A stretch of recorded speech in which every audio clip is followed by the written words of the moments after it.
Hi, I'm Tim. Welcome to Watchbox, and thanks for logging on. If you love this watch, email me, tmosso@thewatchbox.com. It's in the description below. Your purchase and pricing email question line for buying this or any watch you see on any Watchbox platform. Reach out to me for pricing, tmosso@thewatchbox.com. For 2018, Omega released a series of colorful Olympic tribute watches. This, built in 2,032 pieces for 2018, is the stainless steel Omega Seamaster Olympic Official Timekeeper Limited Edition, and it pays tribute to the century of Omega Olympic timekeeping that spans 1932 through the ultimate 2032 Olympics. The watch is 39.5 millimeters in diameter, 12 millimeters thick from lug tip to lug tip. It measures a wonderfully compact 44.4 millimeters. And you can see that it's 20 millimeters between the lugs. The watch is easy to wear and comfortable to wear on my 16 centimeter circumference wrist, and you can see that it's compact enough that it'll slide underneath the dress cuff. I can recommend it for a wrist as small as 13 centimeters in circumference, so a woman could definitely wear this.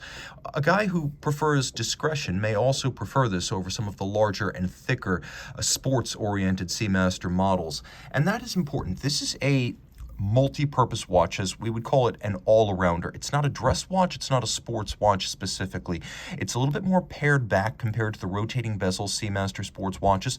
At 60 meters water resistance, it is water resistant for a dress watch, which would generally be 30 meters, but not by sports watch standards. It's an easy watch to wear and comfortable because the lug span across the wrist is short, and here we have a lovely calfskin strap with a supple feel, perforations for ventilation, and a sporty style. There's some tapering, a contrasting white stitch. It's a medium blue with a folded edge and a little bit of bolstering to give it some volume. You can see on the underside black calfskin, and we have a simple stainless steel Omega branded pin buckle. This is the lyre style case, lyre style lugs, I should say, well known on Seamasters and Speedmasters since the first half of the 60s.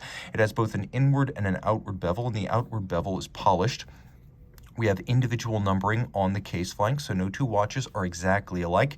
There is a simple push-down crown with a polished Omega logo, and then it has a media blasted surround with a bit of an onion profile on the side that gives it a little bit of a vintage air. We have a domed bezel that's somewhat set in from the case back to pair the visual mass of the watch, though it is a thin watch.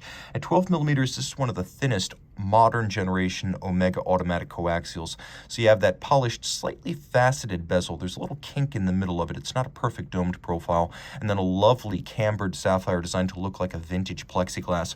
Remember, the first Omega Seamaster arrived in 1948. It was not a hardcore sports watch or a diver. It was a water-resistant dress watch, and this is very much in that spirit. You can see the center dial is a lovely and lustrous black lacquer. We have a white lacquered track outboard, the Olympic logo. This one is blue keyed.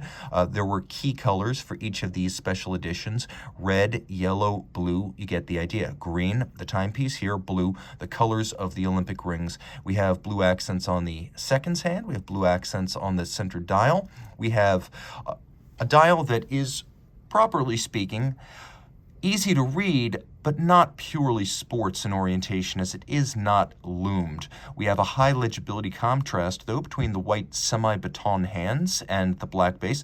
Look carefully at these hands, and you can see they actually expand from their root. They're wider at their end than they are at the root, and then they have a little syringe-style extension. We have a window for the date. There is a quick set for the date, and we have a hacking or stop seconds function for the seconds hand to stop the watch and synchronize precisely. Here you can see all of the Olympic Games, which Omega has been the official timekeeper, and we have caliber 8800, the same as you'll find in the Diver 300 meter, bidirectional automatic winding, 55-hour power reserve, hacking seconds, quick set date, full balance bridge with a free-sprung index for shock tolerance. We have a winding rotor bearing to spread the load better than a jeweled staff. That's also there for shock tolerance. It is a coaxial escapement. It is a master chronometer, which means it's been tested in 6 positions as a fully cased-up watch to ISO 3159 standards, but then also beyond to test water resistance, durability, winding efficiency, power reserve, and anti-magnetism. That is what the METAS Master Chronometer certification is. We have an anti-magnetic silicon hairspring and an anti-magnetic escapement, and all of this beats away at 25,200 vibrations per hour. It pivots on 35 joules. This is a very impressive watch. Reach out to Tim Mosso at thewatchbox.com for purchase and pricing details.